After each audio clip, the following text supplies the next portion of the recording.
2021, Porsche celebrates 70 years in Australia. Porsche officially arrived in Australia in 1951, when Melbourne entrepreneur Norman Hamilton first introduced two early 356 models, this 356 Maroon Coupé and a 356 Cabriolet in silver grey, making Australia Porsche's first right-hand drive market and one of its first export territories. So here's Greg O'Keefe. Greg spent a lifetime collecting Porsche vehicles, and I've heard a rumour that you've owned over 50 356s. What is it particularly about the 356? Just the simplicity, the beautiful shape, the history. And this is a particularly nostalgic vehicle, isn't it? One of the first two that came to Australia. How does it feel being the current owner of it? It's a wonderful thing, you know. When we're all gone, these cars will still be here. So what do you think the future is for Porsche now that the electric vehicles are here? Porsche have always been on top.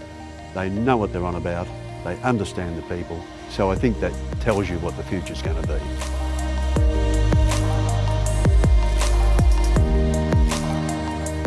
So joining us now is Alan Hamilton, Norman Hamilton's son.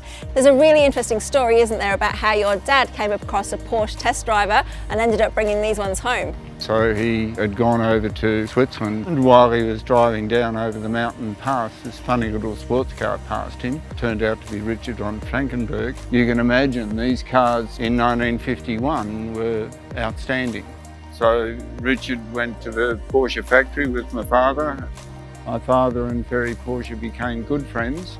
He ordered the first two right-hand drive cars. So how special is it that these two original cars are in such great condition? Red one here didn't always look quite as pristine as it does now. Oh, it's got some war stories, does it? Oh, it did the 1953 Round Australia Rally. And you've arrived in the all-electric Taycan. How do you think that your dad would have felt 70 years later? Well, I would think his passion for Porsche just would have accelerated one step further. And it is the way of the future.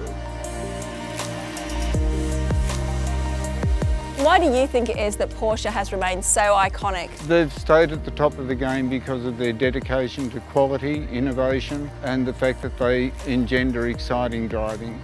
Greg, I've heard that you've had a spin in the Taycan already. What did you think? I have to say, I'm blown away. My great fear was it wasn't going to feel like a Porsche. But it's like a Porsche, but only better. After a couple of laps in that car, I'm sold. It's amazing. I love it. And there you have it. Porsche's heritage meets its future for a celebration of 70 years of Porsche in Australia.